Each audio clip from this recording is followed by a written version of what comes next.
President Trump offered this reaction as news of the raids on his former national security advisor spread. Take a look. Have you been briefed on the FBI raid of John Bolton's home? No, I don't know about it. I saw it on television this morning. I'm not a fan of John Bolton.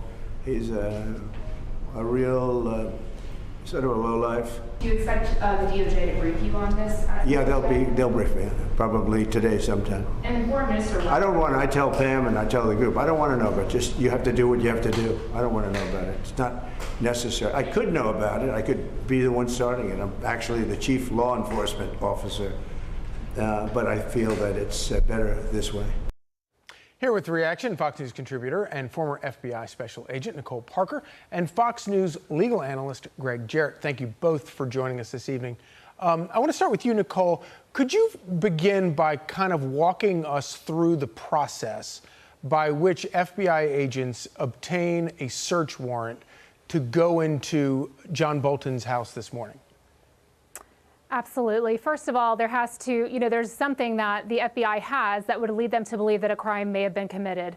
And again, they take all of the evidence that they have, and the FBI agent assigned to the investigation will gather that. They'll come up with an affidavit, a probable cause statement. They work with the federal prosecutor or the AUSA, and they take all of that information and they go before a magistrate judge. And then the magistrate judge reviews the affidavit. And the FBI agent raises their right hand under oath. They take an oath. They swear that everything in there is true to the best of their knowledge. And then the judge reviews the information and they determine whether or not they believe that there's probable cause that this information is correct and that a crime was committed, potentially, and that the information the FBI is requesting to search is something that should be searched. And they identify what items will be searched, what they expect to seize if found, as well as the locations to be searched. And so it's a very thorough and delicate process that is taken very seriously. Greg, it's kind of interesting to listen to all of the caterwauling from the very same people over the past 12 hours that were cheering the raid at Mar-a-Lago just a few years ago. Yeah, obviously the irony should be lost on nobody. These are potentially serious charges if they are as described. I mean, given that Bolton was national security advisor and privy to a stream of classified material on a daily basis, seems to me there are three legal possibilities. He might have illegally removed and stored national defense documents or classified intel in an unsecured place, like a home or office. Number two, he may have leaked to someone classified information, or his controversial book back in 2020 may have contained classified material, even though he said it did not. So, the FBI was searching for incriminating or corroborating documents such as, hard copies, notes, communications, electronic records. But look, it was always foolhardy for Bolton to write this tell-all book. And when the government tried to stop him, a federal judge admonished Bolton to his face, saying, "You are gambling with national security, you're causing potential irreparable harm," and sternly warned him, "You could be criminally prosecuted." Well, Bolton didn't care. He went ahead with a book, which seems to me, as a lawyer, a reckless risk. So, Nicole, tell us about, you did such a good job of explaining how the agents got to where they were this morning. What can we expect going forward? We will eventually see a lot of the information, like a list of things that the FBI obtained here. That may be a matter of weeks. Explain all of that to us. Okay, so after they're done executing the search warrant and they seize the items that they're going to take, they leave behind what is called an FD 597, and that's a property receipt form, and it literally lists every single item that the agents took. They sign off on that. They leave it at Bolton's home and his office, wherever they search, along with a copy of the warrant. And that is up to him if he would like to share that with the public, or his attorney would like to share that with the public. But don't expect the FBI to be sharing that information. They keep their information and investigations confidential. Right. And one thing, there's a few things I'd like to note real quick, Charlie. People keep trying to compare this to the raid at Mar-a-Lago and other things that have happened in the past. Let me just tell you some of the differences.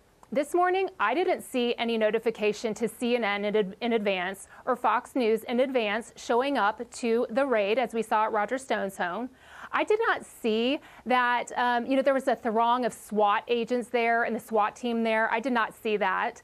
I did not see that there were documents that were staged on the floor with classified document covers and then pictures taken and leaked to the media. I did not see that. Under this FBI, under Kash Patel, they are doing things with the utmost professionalism. This is not a political thing. This is actually gathering evidence and presenting it as it should be.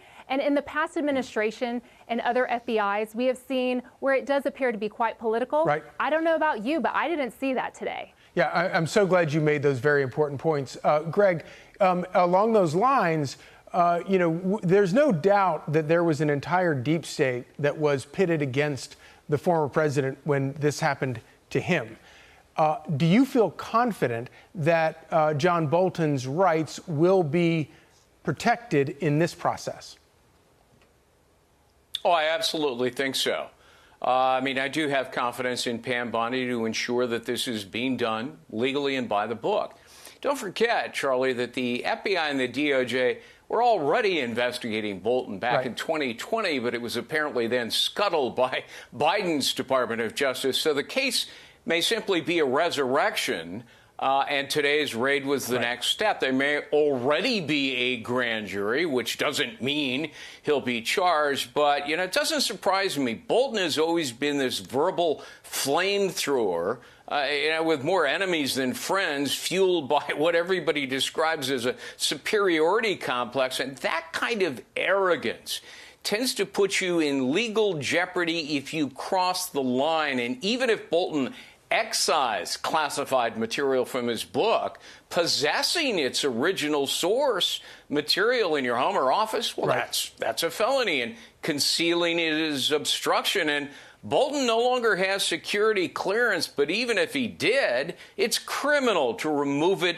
from secure facilities and store it in your home. Just ask former CIA Director David Petraeus, who got nailed criminally for that. Indeed. To say the very least, John Bolton has become deranged over Donald Trump.